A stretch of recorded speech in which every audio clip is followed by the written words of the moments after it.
Қайырлы күн, біздің құрметті оқырмандар. YouTube арнамызға қош келдіңіз. Бізде әдеттегідей тағы да денсаулық бағдарламасы бойынша әйел адамдардың өзекті мәселелерінің бірі, соның ішінде қорқынышты мәселелердің бірі эрозия шейки матки. Бүгінгі тақырып бізде эрозия жайында болады. Эрозия жайында мифтарды талқылайтын боламыз және шындықтарды ашық айтатын боламыз. Біздің бүгінгі қонағымыз Зульфия Нұрлановна, біздің клиниканың дәрігері, именно патология шейки матки, яғни жатыр мойнының патологиясымен айналысатын дәрігеріміз Зульфия Нұрлановна. Қош келдіңіз. Өзіңізді нақтырақ таныстырып кетіңіз. Саламатсыздар ма, құрметті көрермендер. Назымгүл Бақтыгереевна, сізге көп-көп рахмет бүгін подкастқа шақырып жатқандарыңызға. Менің аты жөнім Шпанова Зульфия Нұрлановна. Мен 14 жылдық тәжірибесі бар акушер-гинеколог маманымын. Соның ішінде НК клиникасында жатыр мойны патологиясымен, түрлі гинекологиялық аурулармен айналысатын дәрігермін. Керемет, тағы да қош келдіңіз.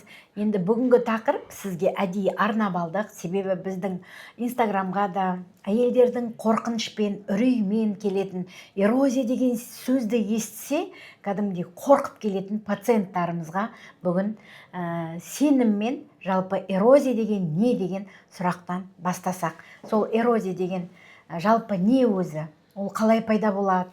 Ол қалай әсер етеді адамдарға? Ол бедеулікке алып келеді деп жатады.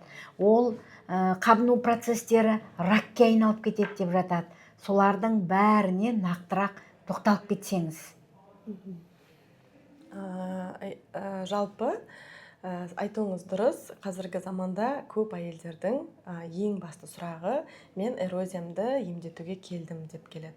Маған сенде үлкен эрозия бар, сенде эрозияңды күйдіру керек, емдеу керек деп жіберді деп келеді көбінесе әйелдер. Жалпы алатын болсақ, эрозия, жатыр мойнының эрозиясы деген нақты диагноз жоқ.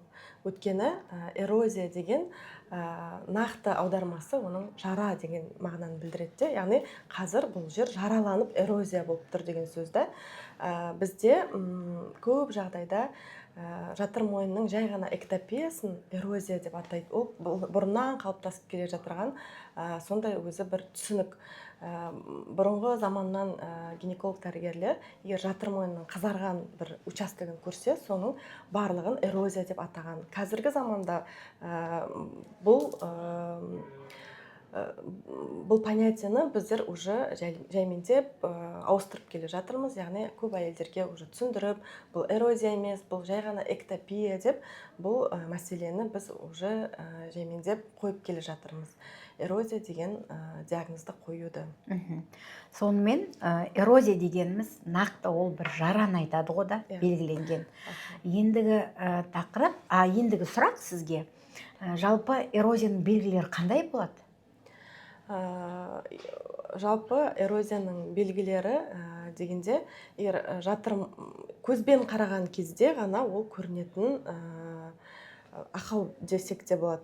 Жалпы әйел адамға эрозия ешқандай да бір клиникалық белгілерін көрсетпеуі де мүмкін, я болмаса бөліністің көп мөлшерде болуы мүмкін. Жалпы эрозия деп тек қана дәрігер көзбен қарағаннан кейін ғана бар қоюға болатын диагноз бұл. Енді осы орайда айтып кетсек, сіздің біздің орталыққа келетін жалпы пациенттерге эрозия деген сөзді ести сала қорқатын, жүректері ұшып дәрігерге келетін пациенттарға не айтасыз? Я болмаса қазақ емге барып жатады: эрозиямды емдетейін деп едім, сүлік салғыздым, плазма жасаттым, сондай бір қазақ ем, я болмаса табиғи жолмен емделу керек деп жатады эрозияны. Сіз бұл тұрғыда қандай жауап берер едіңіз? Жалпы ең бірінші сұрайтыным, онда емге қандай көрсеткіш болды деп сұраймын. Яғни қандай сіздің анализіңіздің результаты қандай, қандай патология шығып тұр, онкоцитологияңыз, жидкостной пап тестіңіз қандай, ВПЧ бар ма сізде, соның сол ғана результаттары қолында бар болса егер, қандай да бір ем жүргізілуі тиіс. Ал егер жидкостной пап тест, яғни онкоцитологиясы бұл әйелде норма болса, ешқандай ВПЧ жоқ болса, бұл шейканы емдеуге, бір нәрсе істеуге, күйдіруге, сүлік салуға плазма салуға ешқандай көрсеткіш жоқ деп түсіндіріп айтамын. Жалпы осы сүліктерден, плазмалардан эрозияға ем болып жата ма? Жоқ. Нәтижесі бар ма? Жоқ, ондай нәтиже жоқ. Жалпы эрозияны, жатыр мойнының эктопиясын, егер де анализда ешқандай патология жоқ болса, ешқандай атипичный раковый клеткалар жоқ болса, бұл шейканы емдеп жалпы қажеті жоқ. Өйткені бұл шейка өзін-өзі емдеп, өзін-өзі жабады. Сондықтан оны қозғап, сүлік салып, плазма жасап, күйдіріп, еш нәрсе жасап қажеті жоқ. Жақсы, рахмет. Ендігі келесі біздің сұрағымыз, жалпы осы эрозия зерттеу мақсатында сіз тек қана наружны қарап қана қоймайсыз, сонымен қатар кольпоскопия жасап жатасыздар да. Биопсия алуға қандай көрсеткіштер бар? Эксцизия жасауға, мысалы, шейканың патологиясы болып, шейканың жарты бөлігін күйдіріп, коагуляция жасап, алып тастап жатады. Яғни осы эрозияны ары қарай бізде пациенттардың қорқынышы онкологияға ауысып кетпеу. Сол осы онкология мен осы эрозияның екеуіндегі қандай граница бар, сол жайында айтып кетесіз ба?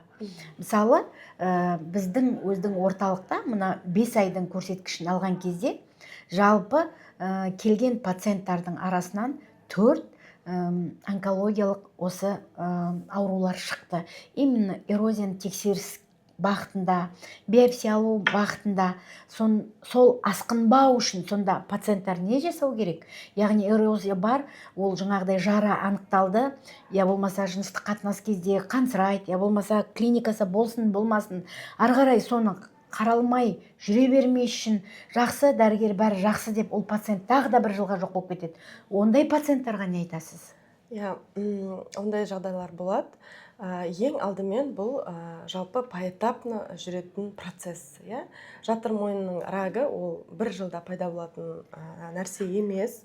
Ол жылдар бойы ұзақтан бері қарай қалыптасатын ауру болып табылады. Ол ешқандай симптомдары жоқ, белгілері жоқ, өте сондай білінбейтін ауру. Сондықтан менің ең бірінші айтатыным, әйел адам гинекологқа осы эрозия мәселесімен келген кезде ең бірінші біздің жасайтынымыз ол анализ алу. Ол жаңағы жидкостной пап тест деген жатыр мойнындағы онкологический процесстар бар ма, раковый клеткалар бар ма, соны көрсететін ең жоғары дәрежелі сондай анализ бар. Ол жидкостной пап тест деп аталады. Сонымен қоса ВПЧ, яғни вирус папиллома человека деген вирусты анықтау анализі бар. Осы екі анализ қатар алынатын анализ, ол ко-тестирование деп аталады. Сол анализді бізде алдымен аламыз. Егер сол анализде ешқандай патология шықпаса, болды, біз бұл әйелден тек жатыр мойнын жыл сайын қарастырып тұр, онкоцитологияңды тапсырып тұр жылына бір рет, басқа еш нәрсе істеме, иммунитетіңді көтер, витаминдарыңды іш, здоровый образ жизни өмір сүр деп айтамыз. Болды, басқа бізде ол шейкаға ешқандай назначение бермейміз. Ал егер ко-тестированиядан қандай да бір өзгерістер, яғни шейкада қандай да бір атипичный клеткалар бар деп берсе, немесе атипичный клетка жоқ, бірақ мына шейкада ВПЧ бар, осындай тип, 16-шы тип, 18-ші тип ВПЧ бар отыр деп берсе анализді, онда біз келесі этапқа көшеміз. Келесі этап ол кольпоскопия. Яғни кольпоскоп деген аппаратпен жатыр мойнын микроскоппен бірнеше есе ұлғайтып, қарап, проба жасап, жатыр мойнын бояп, неше түрлі бояулар бар, оны бояп, сол жерде қай жерде осы не бар екен, процесс болып жатыр екен деп көру мақсатында біз сондай зерттеу жүргіземіз. Егер дәрігер кольпоскопиядан атипичный участок көрген жағдайда, сол участоктан ол прицельно биопсия алады. Осы биопсияның результатына байланысты ары қарай бұл шейканы емдеу керек па, конизация жасау керек па, эксцизия жасап жаңағы бөлінген жерді алып тастау керек па, немесе конизация жасап полностью алып тастау керек па, соны ары қарай дәрігер онкогинекологпен қатарласып бірге шешіп солай емдейді. Ал қалған жағдайда ол емді немесе күйдіруді шейка қажет етпейді. Сізге тағы да сұрақ, жалпы эрозияның себебі неде? Туа біткен эрозиялар болып жатады. Себебі осы эрозияға алып келетін не себеп? Соған жауап беріп кетесіз. Жалпы егер истинная эрозия деген понятие бар бізде гинекологияда, ол жатыр мойынның жаңағыдай жараланып, терісінің сыпырылып, ашылып, жараланып, қанап тұрған жерді біз эрозия деп атаймыз, иә. Бұл эрозияның себептері ол механикалық жарақаттану болуы мүмкін, немесе термически күйген болуы мүмкін, немесе ұзақ жылдар бойы инфекцияның емделмеуі салдарынан болуы мүмкін. Яғни шейканың жараланып, сол жерінің қанап, жара болып тұруы болуы мүмкін. Ал егер эктопия болса, жай ғана бұл ешқандай да себебі жоқ, әйел адамның гормоналды өзгерістеріне байланысты жатыр мойынның ішкі цилиндрический эпителий сыртына қарап орналасып тұруы, бұл жай ғана эктопия болып табылады, және бұл норма варианты, ешқандай емдеуді қажет етпейтін жағдай. Жалпы осы қыз балдардың эрозиясын емдеуге болмайды деп жатады. Сіз оған қалай қарайсыз? Жалпы қыз балада эрозия бар жоғын біз қалай білеміз? Қыз дегенде қалай, жыныстық қатынасқа түспейтін бе? Иә, жалпы енді босанбаған қыз балдарда мысалы врожденный эрозиялар болып жатады ғой. Иә, врожденный эктропион сияқты случайлар кездеседі, бірақ ол да ешқандай емдеуді қажет етпейді, тек қана наблюдение және ең бірінші ем, яғни профилактика, бұл вакцинация. Яғни қыздарды жыныстық қатынасқа түспестен бұрын ВПЧ-дан қорғайтын вакцина салу. Осы ең бізді жатыр мойынның рагынан қорғайтын, болашақта жатыр мойын рагын болдыртпайтын ең бір әдіс ол вакцина салдыру. Яғни қыздарға жыныстық қатынас басталмастан бұрын салу болып табылады. Жақсы, вакцина жайында тағы да бір сұрақ қойып кетейін. Егер, допустим, пациенттарда ВПЧ кездесті, 16-шы тип, 51-шы тип, 32-шы тип, ары қарай осы вакцинаны салатын болсақ, бізге бұдан пайда болады ма? Егер уже ВПЧ жұқтырғаннан кейін, онда уже оның нәтижесі болмайды ма? О кезде қандай сізде мысалы алдын алу, яғни раковый процесске жеткізбеу профилактикалары бар? Иә, ең алдымен айтып кететін жағдай, жалпы ВПЧ ешқалай емделмейді. Оның ешқандай емі жоқ. Ешқандай противовирусный, ешқандай таблетки, тампоны деген сияқты ол ВПЧ-ні емдемейді. ВПЧ я бар, я жоқ. ВПЧ ол адамның иммунитетіне байланысты өзі организмнен шығып кетеді. Мысалы, әйел адамның иммунитеті өте қатты. Ол здоровый образ жизни ұстанады, ол правильно питаться етеді, ол спортпен айналысады, ол ешқандай оның деген жаңағыдай темекі шекпейді, алкогольді сусындар ішпейді. Егер ол сондай әйел болса, оның иммунитеті жақсы әйел болса, ода ВПЧ болса да, ол ракқа алып келеді деген сөз емес. Өйткені оның организмі ол ВПЧ-ні өздігінен жеңіп, өздігінен шығарып тастайды.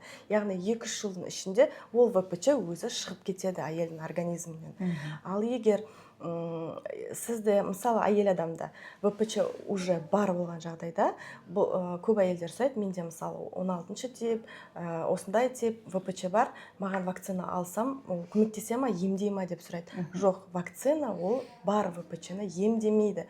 Бірақ, мысалы, Гардасил 9 дейді, яғни ол 9 түрлі ВПЧ-дан қорғайды деген мағынасы бар оның. Сізде, мысалы, 2 түрлі ВПЧ болса, қалған 7 түрлі ВПЧ-дан ол жұқтырмауға көмектеседі алдағы уақытта. Бірақ сізде бар ВПЧ-ні ол емдеп бермейді. Сондықтан басқасын жұқтырмау мақсатында вакцинация салуға болады, бірақ бар ВПЧ-ні организмнен шығару ол сіздің иммунитетіңіздің күшейтілуі. Жалпы эрозияны күйдіру, я болмаса тампондармен емдеу, сіз оған қалай қарайсыз? Және де қазіргі заманда бұрын 20 жыл бұрынғы медицинаны алатын болсақ, біз өзіміз гинекологияда жасаған кезде біздер көбіне жировые тампоны, мазевые тампоны, левомиколь, вишневский көбіне пайдаландық. Одан кейін біздер күйдіріп жатамыз, үнемі күйдіріп жатамыз да. Мысалы, бүгінгі күні оның жаңадан шығып жатырған әдістері бар ма? Қалай емдейміз табылған жағдайда? Жаңағы айтқанымдай, егер жатыр мойнында патология расымен анализбен анықталған дәлелденген осындай жаңағыдай мында дисплазия бар, бұл жай ғана эктопия емес, яғни ондай кезде уже дисплазия болады. Егер әйелде расымен де дисплазия болса, бұл жер дисплазия бар жер, яғни жатыр мойнының жарақатталған жері эксцизиямен сылынып алынады, немесе үлкен көлемді болса конизациямен сылынып алынады. Бұндай хирургиялық, мини-хирургиялық ем жүргізіледі.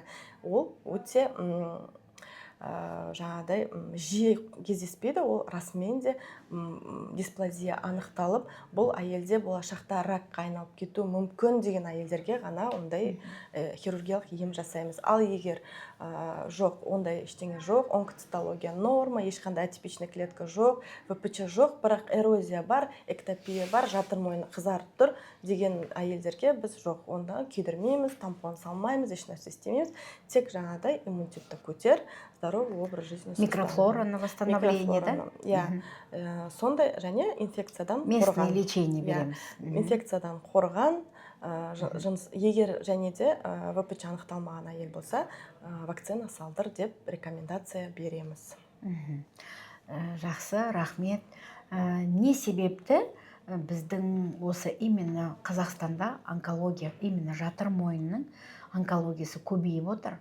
Біздер қазір эрозияны емдемейміз, эрозияға ештеңе жасамаңыз, яғни тек қана иммунитетті көтеріңіз деп айтып жатамыз да. Неге? Себебі көп. Мысалы, қаншама біздің орталықтың өзінде жаңа айтып кеттім, 4 пациенттан 5 айдың ішінде жатыр мойнының рагы анықталып отыр. Яғни ерте стадияда анықталса, ол қалай, прогнозы қандай ондай пациенттардың? Осы сұраққа жауап беріп кетесіз ба? Бақтыгерина, өте дұрыс айтасыз. Қазақстанда күніне 2 әйел жатыр мойны рагынан көз жұмады. Бұл статистиканың біздің бүгінгі таңдағы біздің статистикамыз. Бізбен салыстырғанда шетелде жатыр мойны рагы деген диагноз өте сирек кездеседі. Өйткені бұл жерде ең бірінші себеп ол скринингтің, біздегі скринингтің әлсіздігі, яғни біздің әйел адамдардың скринингке бармайтындығы. Бізде Қазақстанда өте керемет мүмкіндік беріп қойғанда әйелдерге скринингтен өтіп, болашақта ракқа шалдықпаудың бізде өте көп бізде тегін вакцина, мысалы поликлиникада тегін скрининг, барлығы бізде қолжетімді. Барып, тек сол скринингтен өтпеудің нәтижесінде осылай бізде жатыр мойны рагы өте көп кездеседі. Өйткені жаңағы айтып кеткенімде жатыр мойны рагы ол білінбейді. Әбден 4-ші стадияға жетіп, ол қанап, ол иістеніп, ол разлагация еткенге дейін жатыр мойнында рак бар екенін ешқандай әйел білмейді. Ал егер әйел адам скринингке уақытында барып, анализін тапсырып, ол қаралып тұрған болса, ол ракқа ешқашан жетпейтін еді. Өйткені біздің жаңағы айтып кеткен жидкостной пап тестта ракқа жетпей, бер жағында дисплазия болып тұрған уақытында ол анықталады және емделеді. Сондықтан ең бірінші ракқа шалдықпаудың ең бірінші жолы ол скринингтен уақытылы өту. Егер скринингтен уақытылы өтсеңіз, сіз өзіңізді болашақта ракқа шалдырудан сақтайсыз. Тағы да сізге сұрақ, жалпы сіздің өзіңіздің енді балаңыз бар, балдарыңыз бар, анасыз, вакцина салдырған ма едіңіз қыз балаңызға? Өте жақсы сұрақ. Ең алдымен айтайын дегенім, жалпы менде қыз бала жоқ, менде 3 ер бала болғандықтан мен былай жауап берейін. Егер менің қызым болса, мен әрине оған вакцина міндетті түрде салғызатын едім. Өйткені ол керемет мүмкіндік болашақта мен қызымды жатыр мойнының рагына шалдықпауына өзімнің бір септігімді тигізген болар едім. Бірақ айта кететін жағдай, соңғы мәліметтерге сүйенсек, бізде Қазақстанда келесі жылдан бастап қыздармен қатар ер балаларды да жыныстық қатынасқа әлі түспеген 11-12 жастағы 17 жасқа дейін созады деген жаңағыдай мәлімет шығып жатыр. Сол балаларды, ер балаларды да вакцинациялаймыз деп айтып жатыр.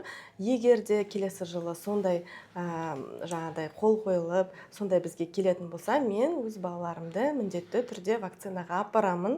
Яғни жастары сол уақытта как раз келеді бұйырса. Сіз балдар келсет деп отырсыз ғой да вакцинаға? Келсет. Мен оны түсіндіріп, қандай пайдасы бар, неден қорғайды болашақта. Мен ойлаймын, егер мысалы қазіргі аналар қыздарына вакцинаға апарып, сол вакцинаны салдырып, болашақта біздің қазіргі өсіп келе жатқан поколение, олар уже более продвинутый, олар уже более барлығын түсінеді, көреді да, олар в будущем ата-анасына рахмет айтатын сияқты меніңше. Өйткені сен мені рактың бір түрінен қорғап алдың, маған это не грозит деген сияқты благодарность болады деп ойлаймын. Сондықтан мен балаларымды әрине вакцинациялаймын. Хорошо.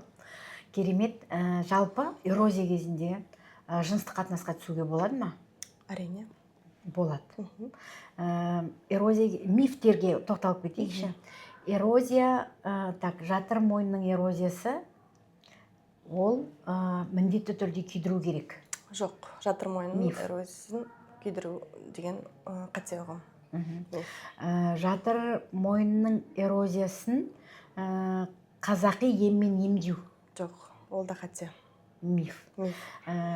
Жатыр мойнының эрозиясын мүлдем емдемеу.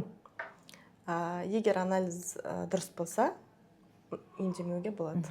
Жатыр мойнының эрозиясы өздігінен өзі жазылып кетеді. Дұрыс ұғым. Дұрыс ұғым.